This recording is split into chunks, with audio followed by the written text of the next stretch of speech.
the starting lineup? You know who's going to go out there first? Don't know who's going to start yet. Don't know. Still trying to figure some stuff out. How much tinkering are you doing lineup-wise, combination-wise? What I'm tinkering with is combinations. So we're trying to figure out, you know, when these guys are in together, how do we play? And that group's in together, how do we play? That's what we're trying to do. Is this one of the more... Somebody close that door over there. What sort of an impression, John, have you had? The players said you've been scrimmaging the last couple of days looking at different combinations. What sort of an impression has been made on you so far?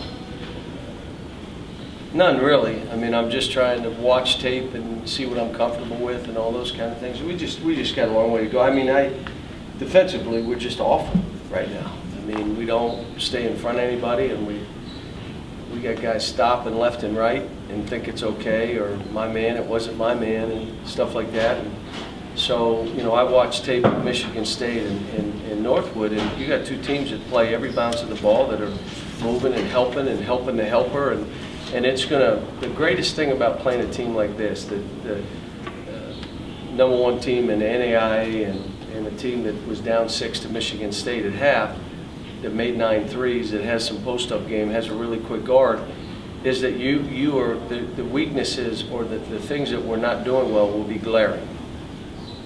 And so it's, you know, as much as I don't like to play a team this good this early, you know, this is going to be great for this team, because the more I'm watching tape, the more I'm seeing they've got to change, and they've got to understand that it's got to be a habit.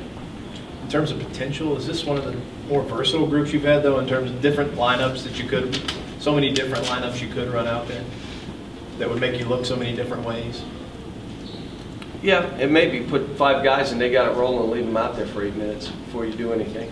You know, let them get their run through, and then make a couple substitutions, call a timeout.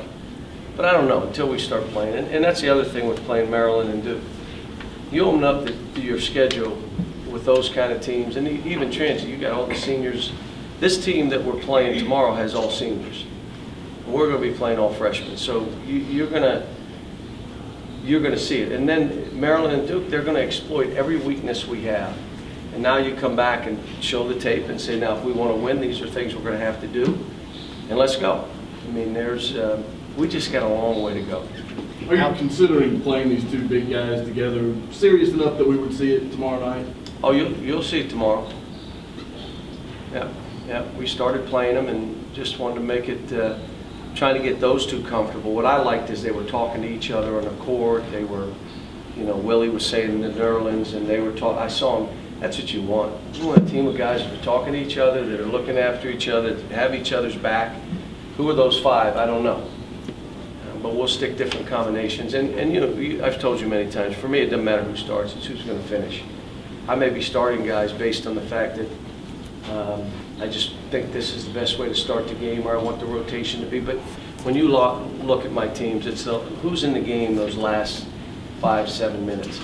That's who really matters. And you know, so we'll see. Alex said he's done about 75% at the 3 and maybe 25 at the 4. Do you view it as a potential mismatch at both spots, a big 3 and a quick 4? The way he's playing defensively, it's a real mismatch for us. Against you.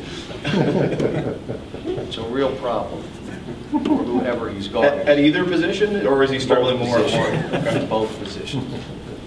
Guys, you've looked at that 2 big lineup. What do you like and what don't you like about going that way? Well, it's funny. We went to it with Alex, and the other team got 3 offensive rebounds right away. So then why am I playing you 3? I mean, what are we talking about here? But what I like is we're so long. I just told them, like, a simple thing. If Nerlens is out on the floor, you get in the lane. I don't care where your man is. If you're out on the floor, Nerlens, you get in the lane.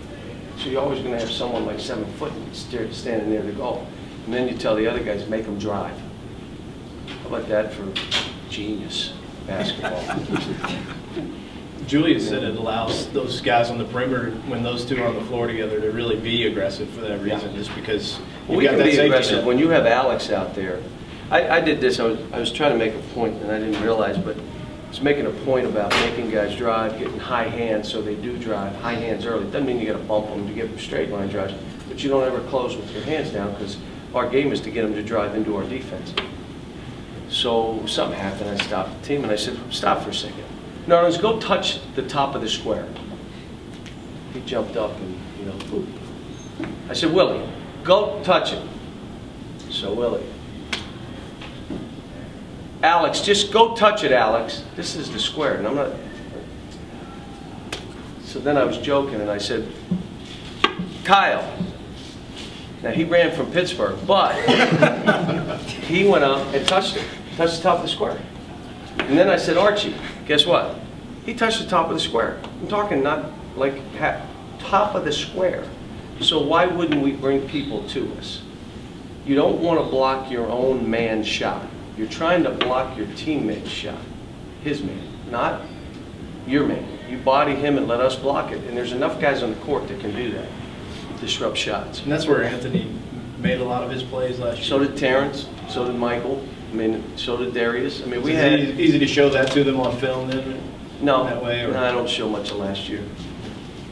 Cal, the Matter of fact, I haven't showed any. NBA season started last night. I think Daniel got picked back up today. That gives you 21, this program, 21 players in the league. What does that do for Kentucky as a program? Pretty good stuff. I mean, you know, guys are playing well.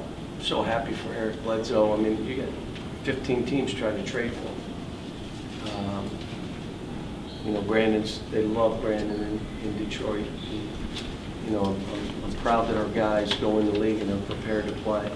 And here's the thing, you know, after 2 years, and then somebody was, I'm not responsible after they've been in the league 2 years. The guy goes in as Rookie of the Year and plays well. Unless I'm trying to coach that team and my team, you know, well, our jobs and what we're trying to do is to prepare these guys for that, their journey, and life after basketball, both of those. And yeah, I'm proud of that. You know, my biggest thing is when I watch them play, I want to see that they're having a ball playing like they did here. The hard thing is if you're on a team that's losing, it's hard to have joy, but you still control it. You control your own joy. I mean, no one else does, you do.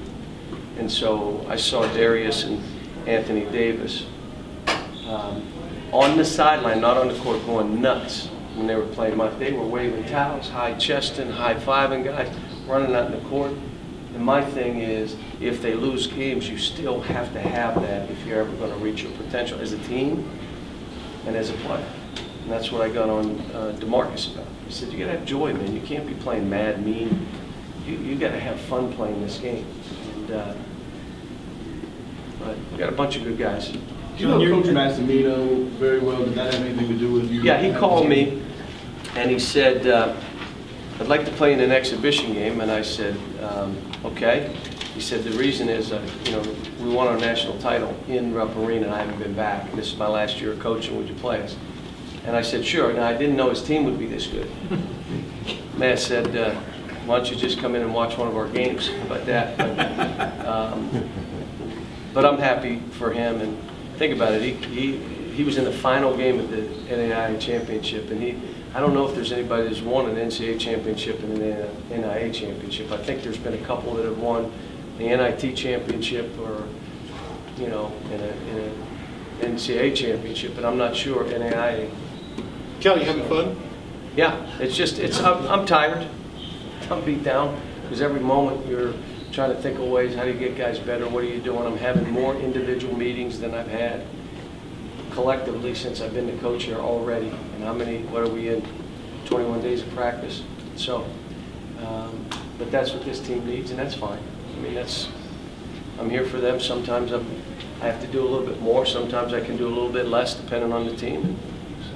I like my team. And I think we will be good in time. We're just,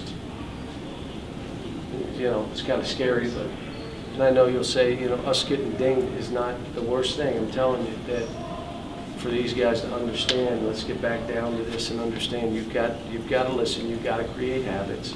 You don't have them right now. You know, there's no one's going to foul out. I already called them. We don't have enough time, so I play next week real. So if a guy has 9 fouls, remember DeAndre had 9 fouls? Almost had to triple-double. He had 10 points, 9 assists, and 9 fouls. So it's not because I want them to foul, because I know they're going to charge, I know they're going to reach, I know they're going to leave their feet, because those are their habits right now. Well, I can't have, okay, now you can't play anymore in this exhibition game. I can't do it, or we got to be in scrimmages instead of exhibition games. So, John, your guys have said that they realize it's going to take time and patience before they can be as good as they can be. Is that something you've preached, or I've got to think that pleases you to hear they know it's going to take patience and hard work and all that stuff? I think it's more hard work than patience. It's more of a focus on what you're doing than patience. It's more taking care of your body, getting your rest, taking care of business off the court, no distractions, let's go. We don't have time for that. That's what's going to get us to where we want to go. The one guy that has to have patience is me. Like, you know, and that only will go so far with me, I know. So, but like I said, I like our team. I like our personnel. Kyle Wilshire's gotten way better. Ryan Harrow's way better. You know, the young kids are coming along and doing good. John Hood is way better. Jared Polson, way better. You know, they're better. Now, you know, getting out on the court against a team that's not going to stop till the possession goes, that will try to offensive rebound every ball, that will block you out if you don't do stuff. All those things will come to light in this thing. You're going to say, oh my gosh, he just turned his head, look, and the guy went in and dunked on him. Oh my gosh. Well, if you watched our tape, there are many of those right now. But that's, when you're talking young guys, that's what you have.